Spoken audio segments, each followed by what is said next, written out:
Good morning, Lucy, in New Zealand. It's Granny, and you asked me a question, and I'm going to try and show you how I don't get holes when I do the Helix method. So I've knit in the round, and I've got 75 stitches on here. Here's the start of my row, and then I've put two other markers, a third of the way and a third of the way. So I've got 25 stitches here, 25 stitches here, and 25 back up to the start. This is a great way to use 3 skeins to alternate in the round when you're knitting in the round, and you don't want to have that funky seam going down the side where you're twisting the yarn, because you don't have to twist with this. You do when you're adding the other 2 skeins in that little spot where they initially get added. At the end, you're going to have to weave those in, and it's a real easy way to just kind of catch that first stitch to eliminate any holes.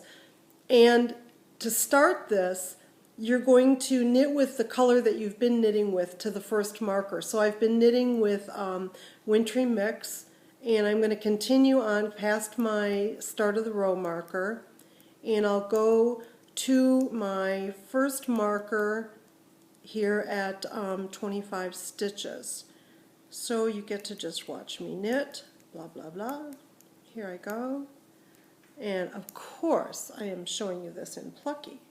I'm doing this in Sweater, and this is going to take you're going to have to watch this for a few minutes, I guess, because I have so many stitches on here.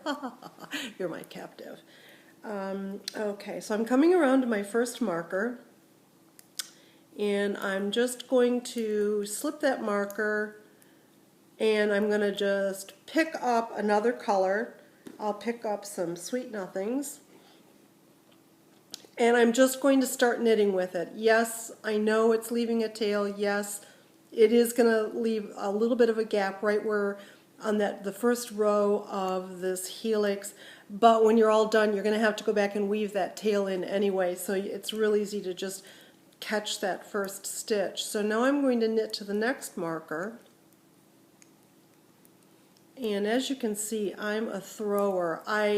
If you are a picker, I'm not sure if you're going to have to make adjustments for this or not, but it should be just the same. So I'm coming around to my second marker. La la la. And then I'm going to use some, I think it's Emerald City maybe that I have here. Slip that marker. I'm just going to put this needle in where the next stitch is going to be, drop this purple guy, pick up the next one, and just start knitting with it. Now I'm going to get to the start of the round marker, but I've got all of my yarns added, and there's nothing to do but knit past that to get to all the halfway around to where I added that first color, which is the purple. So now you get to watch me knit 50 stitches, just plain old knitting. We could talk about the weather. I'm in Florida, and I'm in my bare feet. It's 70 degrees out. So I think that you're coming into summer too. So I get around, and I'm just going to slip that start of the round marker. And what you're going to notice is that you're going to be knitting 25 stitches with one color, 25 stitches with the second color, and 50 stitches. 50 stitches with the third color. So I'm going past the change of row because there's nothing here to alternate with. So I'm going to get around to that first marker where I added in the Sweet Nothings.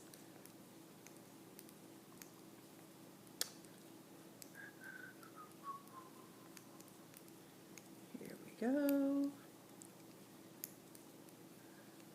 I should have done this magic loop, so I could have done it on about 30 stitches instead of 75. It would have gone a lot faster.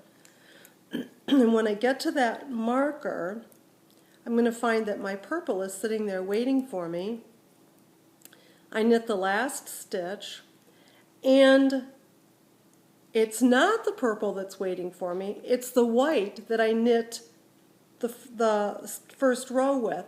And he's real loose there, and I'm just going to take him and just put the same amount of tension on him that the rest of the stitches have. I've dropped the green off to the back, or to the side here, and I'm just going to start knitting with the wintry mix. I'll knit through all the purples, which is only going to be 25 stitches this time.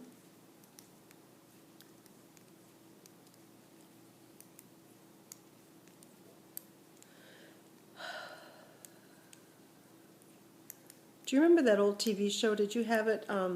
You Asked for It. My grandmother used to watch it, and it was brought to you by Skippy Peanut Butter, and people could write in and they could ask a question, and then they would say, "Lucy in New Zealand, you asked for it," and then they would explain it. So this is sort of like Lucy in New Zealand, you got it. So now I'm at the end of the purples. I'm at the marker. I'm going to slip the marker, put my needle in, drop that yarn, pick up the purple that's sitting here waiting for me, and I'm just going to bring that tension down just so it matches the rest of the row and start knitting where the green is. So now I'm stacking these colors up.